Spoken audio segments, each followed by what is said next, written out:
Dan pemirsa, di tengah semangat kedaulatan energi, tepat 1 Juli 2026, era baru mandatori biodiesel 2B50 maksud kami resmi digulirkan ke masyarakat. Publik tentu memiliki banyak pertanyaan, mulai urgensi hingga kesiapan teknis mesin kendaraan di tanah air. Untuk membedah hal ini, telah bergabung sama kami pakar konferensi energi ITB, ada Mas Tri Yuswijayanto Zainuri.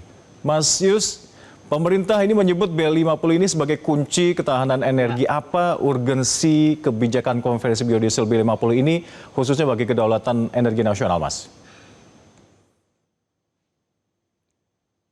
Ya, oke. Jadi kita kan sudah menggunakan bahan bakar campuran antara minyak solar dengan biodiesel sejak tahun 2008 ya. Dari mulai B2,5 kemudian terus berkembang hingga sampai akhirnya pada hari ini mulai dengan B50.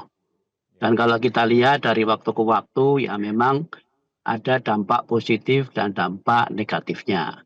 Dampak positifnya seperti yang sudah dijelaskan tadi, mengurangi konsumsi solar, di mana solar tidak sepenuhnya diproduksi oleh kilang kita, tapi sebagian diimpor dari luar.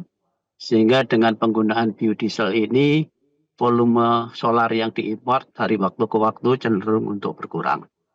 Kemudian dari sisi lain adalah emisi gas buang.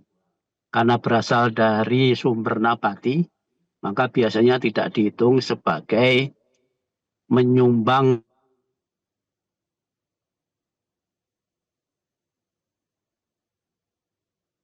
Halo? Ya, halo Mas Yus, masih bergabung sama kami? Halo Mas Yus? Nah, masa masih ada kendala komunikasi, kita akan mencoba menghubungi lagi kembali beliau. Ya, baik. Maaf sinyalnya. Mas Yus, iya. Baik. Ya, silakan Mas Yus dilanjutkan terkait dengan bagaimana ketahanan energi nasional dengan konversi B50 ini. Benar Pak, sinyalnya enggak. Ya, kami sudah dengar Pak. Silakan Mas. Bentar. Ya, baik. Ya, oke. Nah, jadi dari sisi yang kedua adalah dari sisi emisi CO2, di mana kalau bahan bakar itu berasal dari sumber nabati, maka tidak dihitung menyumbang tambahan CO2 ke udara karena rantai dari CO2-nya pendek, di mana CO2 yang diemisikan oleh kendaraan akan diserap lagi oleh tumbuh-tumbuhan. Lalu kemudian bijinya dalam kasus ini adalah kelapa sawit diolah menjadi minyak CPO. Lalu kemudian diolah menjadi FAME, fatty acid methyl ester. Kemudian digunakan sebagai campuran bahan bakar solar. Tetapi di samping dampak positif ada juga dampak negatif. Hanya saja masyarakat menerima hal itu sebagai sebuah risiko karena ini adalah kebijakan pemerintah. Jadi pertama adalah dari sisi kandungan energi. Karena solar murni itu kandungan energinya 43 megajoule per kilogram, sementara biodiesel itu hanya 37 megajoule per kilogram. Jadi dengan naiknya kadar biodiesel di dalam biosolar, maka lambat laun kandungan energinya turun. Jadi misalkan saat ini dengan campuran yang 50% solar dan 50% biodiesel, maka kandungan energinya sekitar 40 megajoule per kilogram. Tentu ini akan lebih rendah dibandingkan dengan B40 yang sudah kita gunakan di tahun 2025 kemarin. Iya, apakah ini sedikit berpengaruh pada komponen mesin diesel, Mas? Sedikit berpengaruh kepada mesin kendaraan diesel, Mas?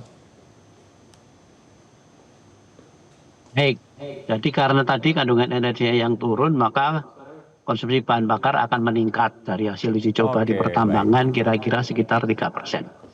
Pengaruh terhadap komponen mesin kendaraan adalah terhadap seal, gasket, selang-selang yang terbuat dari karet yang mungkin akan mengalami kegetasan gitu ya, atau retak atau bocor. Tapi tentu sebetulnya itu tidak hanya disebabkan oleh B50. Karena kita sudah menggunakan biodiesel itu dari tahun 2008. Baik. Jadi Mas Yus, untuk memastikan kualitas B50 ini tetap sesuai standar. B50 ya, Mas Yus, untuk memastikan kualitas B50 ini tetap sesuai standar dari SPBU hingga ke tangki kendaraan warga, apa yang harus diperketat dari sisi pengawasan kualitasnya? Dari sisi spesifikasi kemarin sudah diterbitkan ada beberapa parameter yang diperbaiki seperti ketahanan oksidasi dari 600 menjadi 900, Baik. kandungan monogliserid dari 0,525 sampai menjadi 0,47. Lalu kemudian dari sisi kandungan air dari 340 menjadi 300. Itu sudah ada perbaikan. Tetapi karena penggunaannya meningkat 10%, maka di dalam B50 ternyata komponen-komponen parameter itu mengalami kenaikan juga. Jadi kalau kita lihat dulu dari B10 ke B20, B20 ke 30, 30 ke 40, 40 ke 50, tentu ada beberapa dampak yang nanti akan dirasakan oleh konsumen. Pertama yaitu boros, kedua usia pakai filter menjadi lebih pendek, ketiga kalibrasi dari injektor akan dilakukan dalam periode yang lebih sering juga. Oke. Dan selain itu secara performance juga akan mengalami penurunan. Jadi di alat berat misalnya atau kalau di truk yang memuat beban.